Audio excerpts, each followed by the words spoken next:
What's up, everyone? It's your boy Infrar-Ed.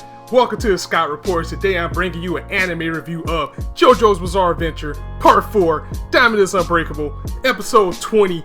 Love is here, ladies and gentlemen. Love is in the air as we once again get another Yukako and Koichi focus episode as Yukako is out to get what she wants. And is Kokako confirmed?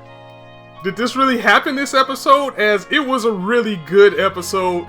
It was another one of those episodes, again, JoJo does this so well where they can just give you an episode that doesn't have anything to do with the main story, but the storytelling in this series is so good that you still feel happy that you saw it. And I really did feel happy about this episode as we start off with Yukako still down and out about, the whole thing that happened with Koichi. He kind of friend zoned her, like, you're crazy, but I don't hate you, but I'm gonna stay away from you. So she still watches him from afar. If we saw the past few episodes, she's still going around. And while she's walking, she happens to run into a salon called Salon Cinderella. And she sees a lady come out and she's just ecstatic about the changes that was made. So she reads the sign and it says that it can make your dreams come true or something like that. So she decides to go inside and she meets a lady by the name of Dr. Aya Suji. And for a price, she offers to make your face what it needs to be in order to make your dreams come true, your one true happiness. As she's actually shocked that, Yukako has came in here because she's like, you're probably the most beautiful woman I've seen since I've been in Morio City. So I don't understand why you're here, but here's my price list. And just seeing that she had a price list and the type of thing that she can do should have already alerted you that she is a stand user and she has a stand by the name of Cinderella. And I don't know, something's wrong with her. It's like every time she was real sultry, but every time she spoke, she sighed. I don't know if it's something bigger leading to that, or that's just how Araki decided to make her character. But Yukako decides to go through with the procedure in order to get the one she loves, aka Koichi. As it had all types of things on the list, like how to get a millionaire, how to get your crush, and how to get celebrity and things like that. So she decides to go through with the surgery. However, it only lasts for 30 minutes as Cinderella's ability has the time limit on it and it completely transforms your face. But I don't know if this was a joke or not, or it's definitely going into the moral of the story, is that Yukako looked exactly the same to me. So I don't get what it did. But she allowed herself to let this stand change her appearance just slightly, and she goes out to find Koichi. And the big moral of the story is to love oneself from within. Because think about it and go back to the history with these two characters. Koichi doesn't hate Yukako. She was just crazy as all hell. So he was like, I'm just going to stay my distance. But he always was attracted to her. He even liked her a little bit. And we really see that in this episode as the two go out on a date and they have a good time and everything like that. And also, before Yukako stepped into the lounge, we did get a glimpse of Kira, just walking around, getting his American Psycho on, hopefully getting his next victim ready. And please stay away from Yukako. Please don't kill Yukako. Please, please, please. Although I think he was probably looking at Cinderella's shop. He was looking at Dr. Aya because, again, I haven't read the manga past probably Red Hot Chili Pepper. But if this guy's a serial killer and there's somebody out there that can change your face, either she already has history with this guy or he's probably looking at that like, I can use that for my nefarious means. So I just want to throw that out there. That's a little prediction that I have. But didn't mean to get back off track, but it is mind-blowing if that's where this series is going. But anyway, they're on a date, Koichi and Yukako. And they're having like a fantastic time. But it seems like it was just pure coincidence that something would occur that would make Koichi either leave or end up coming back to her. And when you get into that with a character that has self-esteem issues like Yukako already, she believes that, this surgery that she did is actually working for her. And then when things go bad, it's because she needs it again. So she kind of reformed a dependence or an endless cycle with this surgery, not seeing that, once again, Koichi always did like her. It was just that, she was just a little bit bonkers. And it really is true love that have these two mission together and we get the interactions that we get with them. Like, for example, the 30 minutes was up, ironically, and Koichi had a stomach ache, so he had to leave. So Yukako thought because the 30 minutes was up, that's why he went away. So she goes back to his shop. We find out later on that he had her bag and she had his, so that's why they run into each other again. And then it's like they all go out to the mall. You get the rest of the cast. You know, you get Okuyasu, Josuke, Rohan. You get Koichi's parents and all that. And they're together, and that pulled them apart. So she thinks it's because the time ran out again.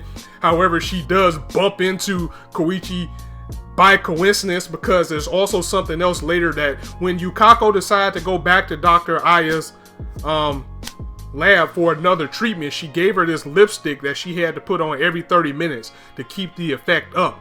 However, it was supposed to transform her entire body, and you know, she took her chance to get a little bit of grope on. She grabs her up a little bit. It was like, this can change your whole body. You have to use it every 30 minutes, and it's only a 72-hour effect. So because she did this, she was thinking that all these times she was running into Koichi or when she was going away was the effects of this treatment that Dr. Aya was giving her. However, it was just true fate. It was just true love. And it was just these type of things that was really pulling her together and not the makeup itself. So I give props to JoJo for giving us this Saturday morning or after school special type of thing to recognize the true love within yourself and not look for things that make you more beautiful. Somebody out there loves you for who you are, and Yukako definitely found that out in this episode with Koichi as we keep moving on. Also looking into the mind of Dr. Aya herself as well, as this episode was a very nice play off of the Cinderella story, as Yukako knew that she was a stand user, but she said, you know what, you're like my fairy godmother. You're gonna make my dream come true, so keep using your ability to give me this temporary appearance so I can go out and get the man that I love. And that was really a good callback to Cinderella, as she really does want to see true love happen. I mean, she wasn't really a bad person, but hey, she's in this business to make money like everybody else. And if people are going to believe that this has some type of effect on them and they're going to come back for repeat business, of course they're going to come back. As we do see a little bit of a nefarious side with her stand, as one time Koichi saw Yukako, and then when he saw her appearance, like her face was all deformed, her body's beginning to get mangled, and we found out that was because she wasn't using the lipstick every 30 minutes like she was supposed to. So when that happened, the doctor explained that her body is deforming because she didn't hold up the promise that she was supposed to have for the treatment, because everything has a price. You know, she wasn't doing this for free, and of course she wants repeat customers. She wants people to keep coming back to her and back to her and back to her.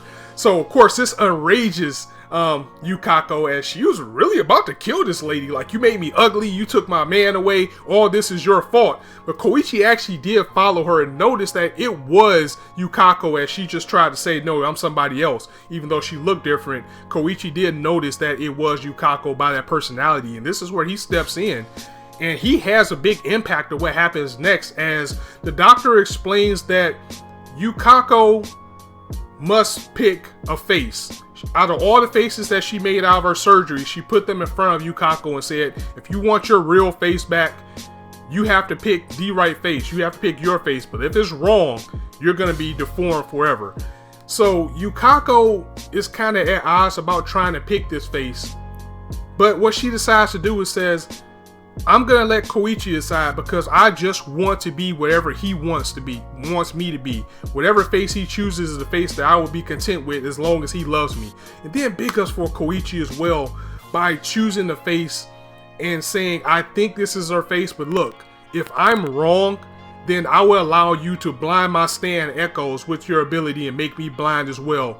Because again, true love is there. He really does care about Yukako, and for him to put his own vision on the line for her, because he really does like her. And we get a nice little part in the episode where he does confess that he loves her to Josuke and Okuyasu, and they're like shocked and happy for him and everything.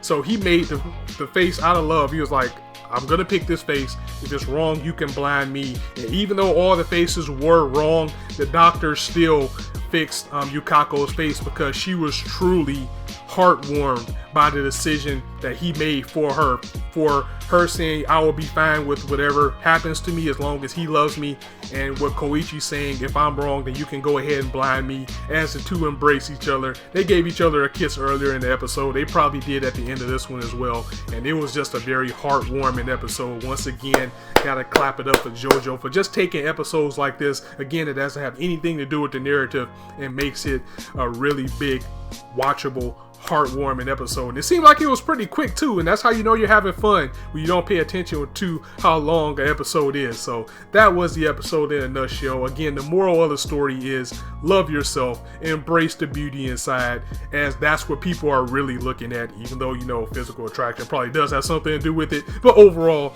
people should be in love with your personality and who you are. And big up for JoJo for stepping outside the shonen for a minute, giving you a little bit of slice of life, giving you a little bit of reality, giving us this lesson in love that we got today. And that's the end of the episode. Next week, the demon himself, Kira, appears. Definitely going to be a live reaction for that one, so be sure to join me then. If you like this video, go ahead and drop it a like, and if you want to hear more, go ahead and hit that subscribe button, as there is not a shortage of content for you guys to indulge on in this channel. So thank you very much for dropping by, because like I always say, you guys can be anywhere on YouTube right now. You chose to listen to me, and I really appreciate that. So thank you very much for dropping by. On that note, it's your boy Infrar-Ed signing out. See you soon.